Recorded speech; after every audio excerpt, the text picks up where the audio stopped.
teman-teman, perkenalkan nama saya Maria Anisia Sila, NIM 2301080041, Prodi Pendidikan Ekonomi.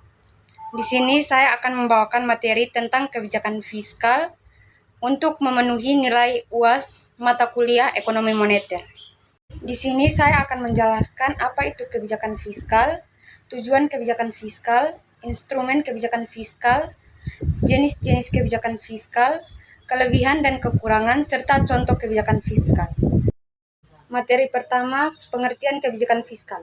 Kebijakan fiskal adalah kebijakan ekonomi yang dilakukan oleh pemerintah untuk mengatur pendapatan dan pengeluaran negara guna mempengaruhi kondisi perekonomian seperti pertumbuhan ekonomi, inflasi, pengangguran, dan distribusi pendapatan.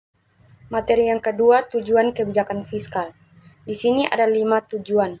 Yang pertama, menstabilkan ekonomi, yaitu dengan mengurangi fluktuasi ekonomi melalui pengaturan pengeluaran pemerintah dan pajak. Yang kedua, mendorong pertumbuhan ekonomi, yaitu dengan meningkatkan investasi dan konsumsi melalui insentif pajak, subsidi, dan pengeluaran pemerintah. Yang ketiga, mengurangi pengangguran, yaitu dengan meningkatkan permintaan agregat yang menciptakan lapangan kerja dan meningkatkan produksi. Yang keempat, pemerataan distribusi pendapatan, yaitu dengan mengurangi kesenjangan ekonomi melalui pajak progresif, transfer sosial, dan program pendidikan serta kesehatan.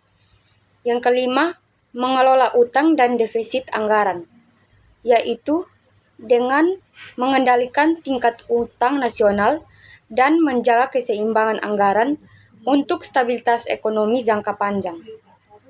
Yang berikut jenis-jenis kebijakan fiskal.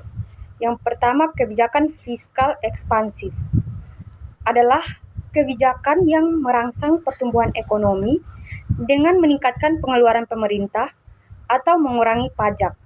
Hal ini dilakukan untuk meningkatkan permintaan agregat yang pada gilirannya mendorong produksi dan menciptakan lapangan kerja.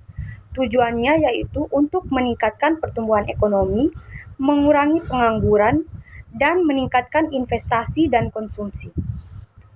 Yang kedua, kebijakan fiskal kontraktif, yaitu kebijakan yang mengekang inflasi dengan mengurangi pengeluaran pemerintah atau meningkatkan pajak.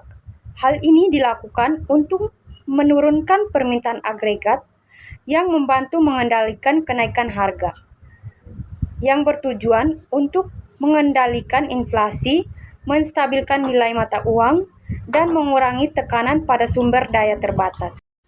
Materi yang ketiga, instrumen utama kebijakan fiskal. Yang pertama, pendapatan negara.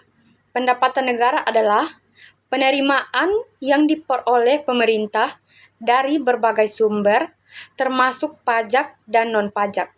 Pendapatan negara digunakan untuk membiayai pengeluaran pemerintah dan mendanai berbagai program publik. Yang kedua, pengeluaran negara. Pengeluaran negara adalah pengeluaran yang dilakukan oleh pemerintah untuk memenuhi kebutuhan masyarakat dan meningkatkan kesejahteraan ekonomi. Pengeluaran negara mencakup biaya operasional pemerintah, pembangunan infrastruktur, pelayanan publik, dan program sosial. Materi yang berikut, kelebihan dan kekurangan kebijakan fiskal. Yang pertama, kelebihan, yaitu efektif untuk stimulus jangka pendek. Kebijakan fiskal dapat digunakan untuk merangsang perekonomian dalam jangka pendek dengan meningkatkan pengeluaran pemerintah atau mengurangi pajak. Ini bisa membantu mengurangi pengangguran dan meningkatkan permintaan agregat. Yang kedua, kekurangan, yaitu masih butuh waktu implementasi. Implementasi kebijakan fiskal memerlukan waktu, terutama jika melibatkan perubahan struktural atau proyek besar. Selama periode transisi, ekonomi mungkin tidak merasakan manfaat segera. Contoh penerapan kebijakan fiskal di Indonesia, yaitu saat pandemi COVID-19 dari tahun 2020 hingga tahun 2022, pemerintah menerapkan kebijakan fiskal ekspansif berupa bantuan sosial, subsidi UMKM, dan penangguhan pajak.